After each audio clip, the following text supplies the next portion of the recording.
When a company has the ability to persist longer than it can even afford to service its debt, what it means is that it keeps talent away from other more productive uses. It keeps capital away from other more productive uses. The problem with propping up all of these companies that should die because we're scared of the jobs that might get destroyed on the other side is that they're sucking up resources that could go to better things. And while there might be short-term pain, ultimately those resources are doing nothing for us in the long run. Welcome back to The Breakdown with me, NLW. It's a daily podcast on macro, Bitcoin, and the big picture power shifts remaking our world. The Breakdown is sponsored by Crypto.com, Bitstamp, and Nexo.io, and produced and distributed by CoinDesk. What's going on, guys? It is Friday, August 21st, and today we are talking about the economy's 8-body problem. Now, we're going to get into exactly what that means to have an 8-body problem, but I want to let you know that there's no brief today because this is the type of episode where we're going to touch on a huge number of aspects of the economy, and so it would cover a lot of what I might touch on in the brief anyway. So brief will be back on Monday just like normal, but today we're just going to talk about this particular and unique characteristic of the current economy. To understand the economy's 8-body problem, we have to go to the origin or the reference point for this term, which is the 3-body problem, which is a problem of physics. In short, the 3-body problem has to do with the impossibility of identifying certain types of predictive patterns of phenomenon that are exerting force upon one another. Now, that is a very dense statement, so we're going to try to unpack it a little bit. And we're going to start with Ben Hunt's write-up of the 3-body problem from an essay that he wrote in 2017. Now, for those of you who are scratching their heads because this 3-body problem sounds familiar, it's the title of a science fiction book which I've seen many claim is the best science fiction book that they've read in the modern era. It's about China and a game theory of civilization and is something that I've seen Naval and many others discuss. I haven't actually had a chance to read it, but obviously now after having done this episode, it looks like I'm going to have to. So let's go to Ben's write-up of the 3-body problem. He writes, "The 3-body problem is a famous example of a system which has no derivative pattern with any predictive power. No applicable algorithm that a human could discover to adapt successfully and turn basis uncertainty into basis risk. In the lingo, there is no, quote, general closed-form solution to the 3-body problem. Imagine 3 massive objects in space, stars, planets, something like that. They're in the same system, meaning that they can't entirely escape each other's gravitational pull. You know the position, mass, speed, and direction of travel for each of the objects. You know how the gravity works, so you know precisely how each object is acting on the other 2 objects. Now predict for me, using a formula, where the objects will be at some point in the future. Answer: you can't. In 1887, Henri Poincaré proved that the motion of the 3 objects, with the exception of a few special starting cases, is non-repeating. This is a chaotic system, meaning that the historical pattern of object positions has 0 predictive power in figuring out where those objects will be in the future. There is no algorithm that a human can possibly discover to solve this problem. It does not exist. What Poincaré proved is that there is no formula where you can plug in the initial information and get the right answer for where any of the objects will be at any future point in time. No human can predict the future of this system. But a computer can, not by using an algorithm, which is how biological brains evolved to make sense of the world, but by brute force calculations. Remember, you know everything about these 3 objects. None of the physics here is a mystery. If you can do the calculation quickly enough, you can compute where all 3 objects will be 1 second from now, and 1 second from then, and 1 second from then, and so on and so on. With enough processing power, you can calculate where the 3 objects will be 100 years from now, even though it is impossible to solve for this outcome. It's a hard concept to wrap your head around, this difference between calculating the future and predicting the future, but it will change the way you see the world and your place in it. Now, I want to just go on a little longer in this piece because I think that the point that Ben is making about forward-looking versus past-looking is really relevant in this case. Here's an observation I can't emphasize strongly enough. This is not how we use computers in our investing strategies today. The way that computers can calculate an answer to the three-body problem is straightforward. They can be programmed with the physics rules for how one object influences another object so they can simulate where the object will go next. There is zero examination of where the objects have been in the past. This is entirely forward-looking. The way that computers cannot calculate an answer to the three-body problem is by examining the historical data of where the objects have been. In a chaotic system, it doesn't matter how hard or how fast or how deeply you look at the historical data. There is no predictive pattern, no secret algorithm hiding in the data. And yet this is exactly what we have all our computers doing, examining historical data to look for patterns that will give us the magic algorithm for predicting what's next. The only thing that the past gives you in a chaotic system is inertia, which can look like a pattern or an algorithm for some period of time, depending on how all the objects are aligned, but it's a mirage. It will not last. Examining the past of a chaotic system can give you lots of little answers, like sparks off a bonfire, none lasting more than a few seconds. And certainly if you're efficient with your inertia-identifying spark-capturing effort, you can make some money using computers this way. But this examination of the past through naive induction will never give you the answer, because the answer does not exist in the past. The answer, which is another word for algorithm, which is another word for general closed-end solution, doesn't exist at all in a chaotic three-body system. So the example that I thought I'd bring in to try to help wrap our heads around this is the difference between the seasons as we experience them now and the seasons as they are in Game of Thrones. We design our world and our experience around fundamental phenomena that can be predicted, specifically that the Earth will always orbit the Sun in predictable ways, and that the Moon will always orbit the Earth, again, at a completely predictable rate. That means that we can design, and we have designed, our world around those constants of time and season. The three-body problem shows that in more complex systems, that predictability does not apply. You can calculate where things might be based on how they interact with each other, but you can't design a formula that holds constant and predicts where things will be by definition. It's about the pattern. In our gravitational system, there is a knowable pattern. In more complex systems, there is no pattern, or alternatively, the pattern is constantly reinventing itself, making it impossible to plan around. Put differently, to the extent our present or future resembles the past, it's more of an accident of chaos than a predictable pattern replicating. The net result is that it makes it extremely hard to organize our behavior around a predicted future because that predicted future does not exist. The best example that I can think of from literature that you probably have all come into contact with is winter in Game of Thrones. In Game of Thrones, winter isn't just the thing that happens after fall in the same way. Winter is a thing that happens at a certain time based on factors that are unknowable that all have interacted to create a winter, and you don't know how long it's going to be, how bad it's going to be, what it will bring. This is an example of a system where there isn't that predictability. And the not knowingness, the unpredictability, has actually given shape to everything in that culture that will eventually experience the winter, however it comes. So that's the complex pattern, and clearly this is a Friday episode, as you'll probably be able to tell.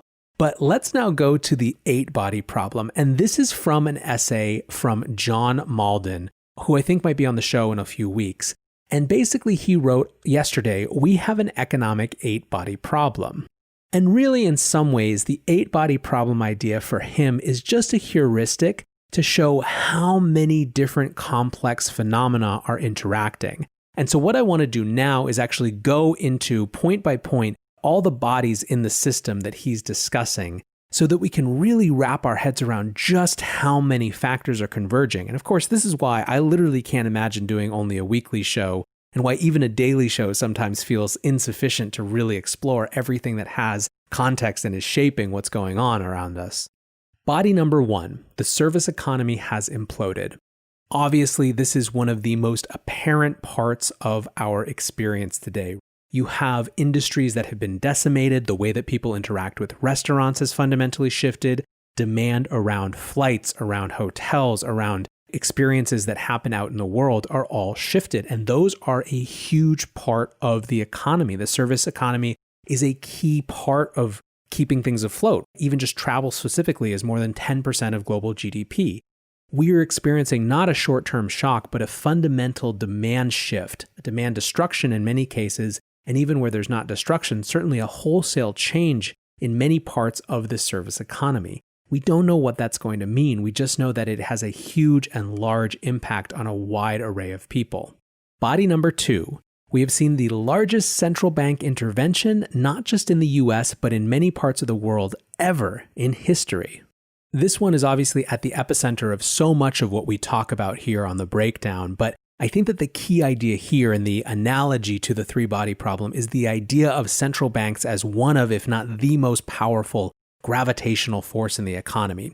Now, depending on who you ask, that gravitational force is either because it's real or because it's imagined. It may be that the Fed's tool is the monetary policy itself, or it may be that their tool is the ability to manifest their monetary policy or the behavior that should come from monetary policy by pure force of perception that they have that power. Whatever the case, the thing that I think Mauldin is recognizing that I think is right on is that what we consider normal in terms of central bank involvement in the economy has certainly shifted in fundamental ways. How that will shape how other bodies in this ecosystem change is yet to be seen. But one thing's for sure is that it is having an impact. And when people are so gobsmacked by the difference between the markets that are racing to new all-time highs and the economy, which is still languishing at a 10% plus unemployment rate, you can see that this gravitational force of central bank intervention is one of the bodies that make up this complex melange that is our economy. What's going on, guys? I'm excited to share that one of this month's breakdown sponsors is Crypto.com. Crypto.com offers one of the most cost-efficient ways to purchase crypto out there, as they've just waived the 3.5% credit card fee for all crypto purchases. What's more, with Crypto.com's MCO Visa card, you can get up to 10% back on things like food and grocery shopping. When you buy gift cards with the Crypto.com app, you can get up to 20% back. Download the Crypto.com app today and enjoy these offers until the end of September. Bitstamp is the original global cryptocurrency exchange. Since 2011, Bitstamp has been the preferred exchange for serious traders and investors, trusted by over 4 million customers, including top financial institutions. Bitstamp is built on professional-grade trading technology. Their platform is powered by a NASDAQ matching engine, and their APIs are recognized as the best in the industry. Download the Bitstamp app from the App Store or Google Play, or visit bitstamp.net/pro to learn more and start trading today. That's bitstamp.net/pro. In this crisis, many investors aim to keep and grow their digital assets. Others seek to maximize the yield on their cash. Nexo allows you to achieve exactly these two goals. The company offers instant crypto credit lines against all major cryptocurrencies, with interest rates starting from only 5.9% APR. Nexo also lets you earn up to 10% annually on your fiat and digital assets. What's more, interest is paid out daily, and you can add or withdraw funds at any time. Get started at nexo.io. Body number 3, Federal Reserve policy and to some extent government policy has short-circuited both Shumter's creative destruction and moral hazard. He goes on to say companies with the lowest rated junk bonds are refinancing their debt at lower rates. In some cases, that means we are keeping zombie companies afloat. Zombie companies are basically companies that not only can't pay back their debt, but can't even afford to service their debt. They can't pay the interest on their debt from their revenue and profits. These companies are net drags on our entire economic system because they keep things afloat that simply should die. And this is the creative destruction cycle that he's talking about. When a company has the ability to persist longer than it can even afford to service its debt, what it means is that it keeps talent away from other more productive uses. It keeps capital away from other more productive uses. The problem with propping up all of these companies that should die because we're scared of the jobs that might get destroyed on the other side is that they're sucking up resources that could go to better things. And while there might be short-term pain, ultimately, those resources are doing nothing for us in the long run. Body number 4, global trade is beginning to implode. This is a longer-term factor than just the COVID-19 crisis, but certainly it is exacerbating things. We've seen a turn away from global trade for the last couple years, and there is now a narrative alignment that has a shift to protectionism and tariffs. Certainly the best example of this is the larger US-China trade war and the balkanization of the internet that it is creating. This is a particularly complex body in the global economy because lots and lots of people are, on the one hand, very uncomfortable with the way that China is allowed to both play by its rules but also be fully integrated into the global system, while at the same time being very concerned about a larger shift towards protectionism, towards tariffs. These things don't have a good track record, and it's really going to be difficult to figure out how to thread the needle of returning some parts of the economy back home to domestic manufacturing, while at the same time figuring out how to not entirely ignore a globally integrated world that has created significant prosperity for people around the world. Body number 5. On average, 6 companies with assets larger than 50 million have filed for bankruptcy every week since April. Mauldin writes, "This is going to increase and become a tsunami. Small local companies don't even bother filing because it's too expensive. Every one of them represents jobs." So on the one hand, there's the economic destruction of companies going out of business, but I think the point that I want to hone in on is the absolute destruction and total wipeout of small and medium-sized enterprises in America. This was, like many of the things that we're discussing, a longer-term trend. In many ways, the writing has been on the wall for small businesses, first by the introduction of big box stores, which created such economies of scale for so many of the businesses that had been on Main Street before. But then it was super accelerated by the introduction of internet-based business, by the Amazons of the world. And these are very complicated things because on the one hand, we all love Amazon. We love the convenience of Prime. On the other hand, we have to ask ourselves if we want to exist in a world where Amazon is the only option.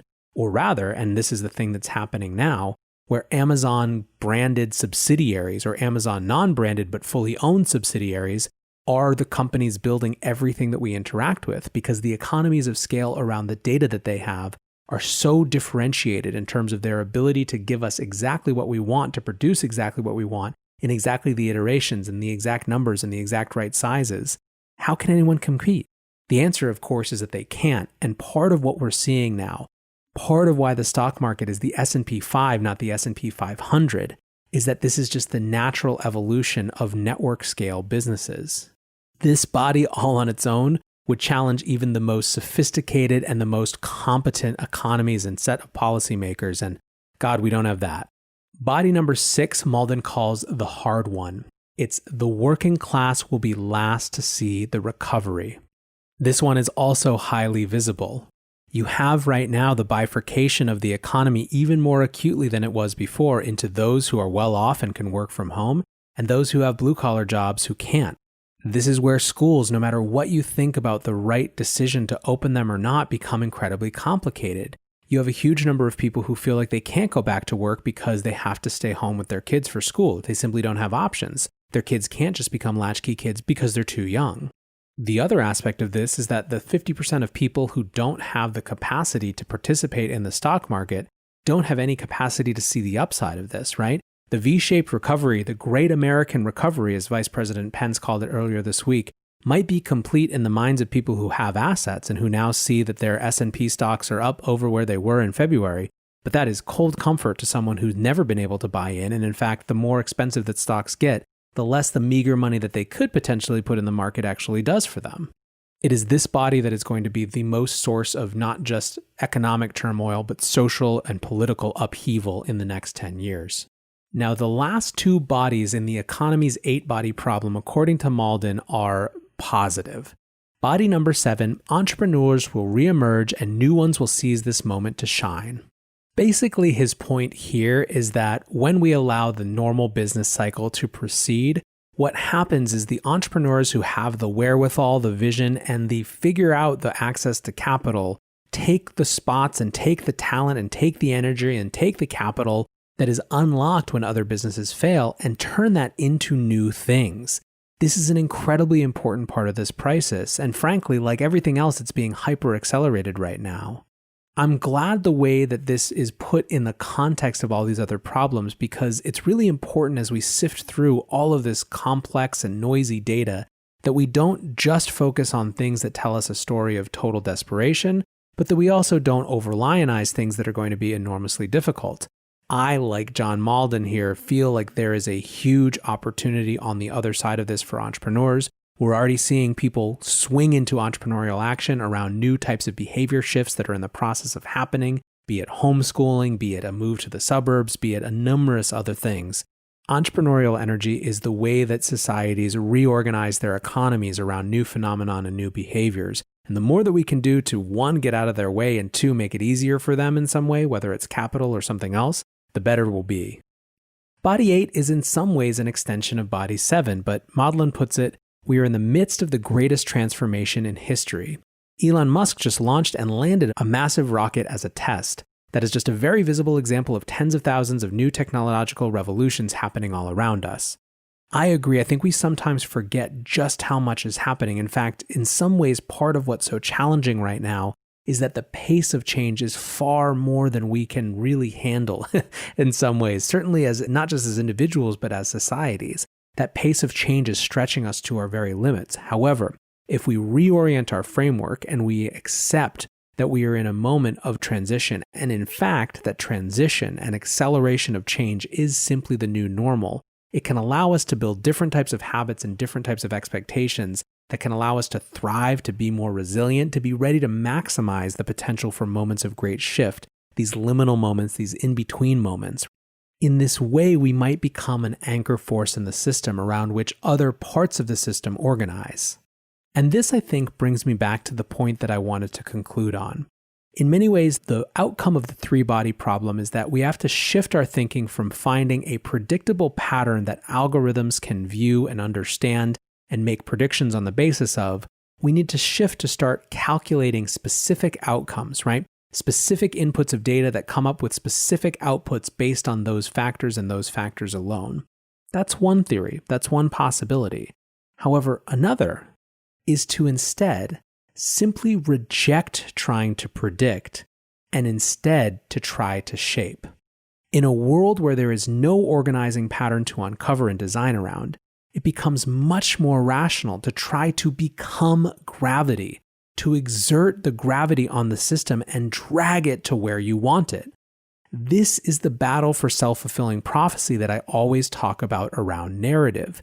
The desire to try to shape narrative and leverage narrative to bring the world where you are is a hyper-rational response in the context of a world where we recognize that there is no easy pattern to predict where we're going.